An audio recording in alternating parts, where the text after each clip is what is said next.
Hey everybody, what's going on? This is Andy, aka Ghosts, and I'm back with the fifth and final installment in this season's CommanderCast Shorts. So for this last video, what I'm going to be talking about is taking the content of my previous 4 videos, which were all on packages, and tying it all together.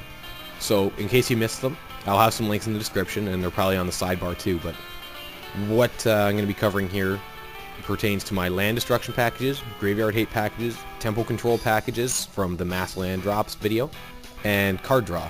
So these are 4 bases that I think that every commander deck should cover in one capacity or another. Some are obviously going to be more emphasized depending on the colors that you're in, and sometimes you might skimp on 1 or 2 because of card selection or because you know that your local metagame is already going to cover this base really well, and you can afford to go with a couple less cards. But in general, I really think that every single deck should be able to cover these angles from a couple of approaches at least. So I understand that commander decks are already short for space a lot of the time. We've all agonized over what cards to cut from our 99. A lot of the time we end up cutting cards that we really like, but they're not necessarily that powerful, or maybe we end up cutting these really powerful cards to put in cards for stylistic purposes. So it's surprising how out of 99 cards plus a general, you still feel short all the time. And obviously when I'm pushing this idea that you should be inserting at least a couple cards for 4 separate packages, you might be thinking to yourself, Andy, like, that's crazy. I already don't have enough space in my decks for the cards that I really want. What makes you think I'm going to want to put these cards from the packages in? So I'm going to provide you with some reasons to do that, because I don't expect anyone to do much of anything that I say in any context, much less in one where I'm not actually talking to you face to face. So the first reason that you want to put these cards into your deck is because they're going to make your deck stronger. A lot of decks already have redundant cards in them. In Highlander, that's a little bit more difficult to do, so people actually, I don't know if it's subconscious or what, but they strive to find these redundancies, and they put them into their decks. So you have how many creature removals, how many finishing creatures do you have, how many big beaters do you have, how many enchantment and artifact removal spells do you have. Certainly there's some level of redundancy in there, and because of the Highlander nature of the format and the 100-card decks, you do want to have some of that redundancy. But more often than not, there's a couple of cards that you can probably afford to swap out to take the risk of less consistency in order to cover more bases. So without some of these cards, you might have a complete blind spot to something like graveyard recursion strategy, and then your deck is at the mercy of your play group. You have to rely on somebody else having the answer, and if they don't, then you're pooched. And it's not a position that any optimal deck is going to end up in, so you want to keep that in mind. It makes your deck a lot stronger to be able to deal with all these different axes of strategy that opponents are going to come up with when they're building their decks. Another big reason to put them in is because they make your decks more fun. And they're fun because you're able to interact with your opponents in meaningful ways, regardless of what kind of strategy they're playing more often. If your deck is unable to interact with somebody that's playing a land-based strategy involving cards like Emeria, you're not going to enjoy that game as much. Whereas if you have the ability to strip mine that thing away, if you can use Dust Bowl to remove it, if you have Graveyard Hate so that you can deal with the cards Emeria is trying to recur, you're going to enjoy that game more, and your opponents are going to get more out of it too. Because at that point, you're actually playing a game instead of one person sitting there and getting away with basically gold fishing. So it makes your deck more powerful, and it also makes them a lot more fun. Now, I understand a card like Stonecloaker isn't fun in the same sense as a turn 3 Force of Nature. I think we can all agree that these cards aren't fun in that kind of sense, or fun in the sense that you're making 100,000 tokens and attacking and killing the whole table. They're not fun in that sense, but fun in the sense that you actually get to play a meaningful and interactive game is just as important. And you know what? Those crazy things, you're going to make them happen in EDH if you want to anyway. So you probably don't have to worry about making sure that you have those cards. And the third and final reason that you want to consider including some of these utility packages is that the cards that you need to put them together are dirt cheap a lot of the time. Like, how much money is Stonecloaker honestly going to cost you? How much is Gift of Estates going to cost you? It's not like Nullspine Dragon is exactly burning up value charts and speculators are going wild over it, skyrocketing in the next couple weeks.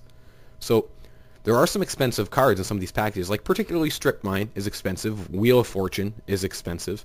There's no getting around that, but you don't have to include those cards. I've, generally speaking, given a couple budget alternatives, and I'm sure that you guys that like playing Commander can find budget alternatives to these things on your own if you're interested. Some of them might even be more effective than the expensive option that I'm going to provide you with.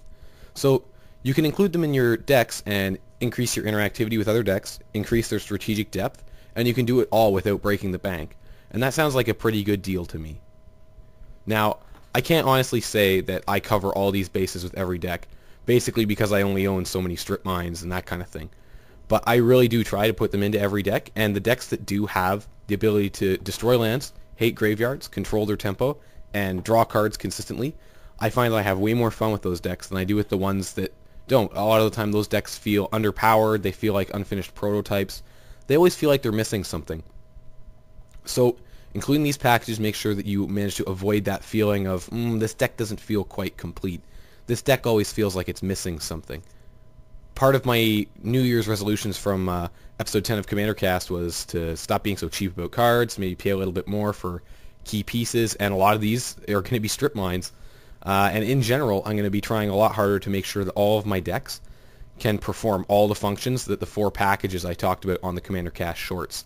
And I recommend that you try to do the same thing with your own decks if you haven't already. It makes the decks way more fun to play, it makes them a lot more powerful, and you can get away with doing it on the cheap. So that's all I got to say about my 4 packages and why you should throw them into your decks. And that also wraps up CommanderCast Shorts. So this was a YouTube series that was obviously a little bit more focused towards newer Commander players and helping them think about making their decks capable of interacting with decks on different axes, from attacking for 40 life or 21 general damage, the more obvious things, and making sure that their decks were able to play decent games against decks that deployed less conventional strategies. Now that I've gone over these kind of things, to be honest, I don't have a whole lot more wisdom or experience to impart on people. At this point, I think most people that listen to this and listen to my podcast have a lot more they could teach to me than I could ever offer to them. And that's awesome. If you guys have anything to say about any of those packages I posted or putting it all together in this video, feel free to leave a comment. You can email me, you can get me on Twitter, anything like that, because it's not just going to help me, it's also going to help anyone in the future that's just getting into Commander that wants to watch these videos, because we're going to have a huge surge of players when the expansion comes out in the summer that includes those pre-constructed decks and the new generals. So with that said, I just want to say thanks to everyone that enjoyed watching the series, everyone that commented on it, everyone that emailed me about it. I really appreciated the feedback. I think it helped make my videos better as time went on. And I'm not sure I'm going to do this again when the second season of CommanderCast starts, because it does take a lot of time to put these together, and I'm already a little bit strapped for that. But if enough people want it and they have subjects that they think I could cover with any degree of expertise, then yeah, feel free to leave us a comment on YouTube, email me, or Twitter me, because I do read all of them, and I do try to get back to all of them. Sometimes I miss one, and I'm sorry about that if I've missed your comment somehow, but I'm sure eventually I'll get around to it. Even though we're done here, CommanderCast will continue with the podcast on the main website, along with deck technology articles, theory articles, and strategy articles. And Byron's going to continue to post a vlog just about every week. So be sure to continue to check us out at commandercast.blogspot.com if you're looking for that kind of content. Email me at commandercast@gmail.com if you want to get a hold of me for any reason. And follow me on Twitter as well, because we're going to be using that as a new axis of interactivity with people that like the show. I'm going to be using it to accumulate podcast material. We're going to be discussing things on it with our listeners. There's going to be a contest in the future.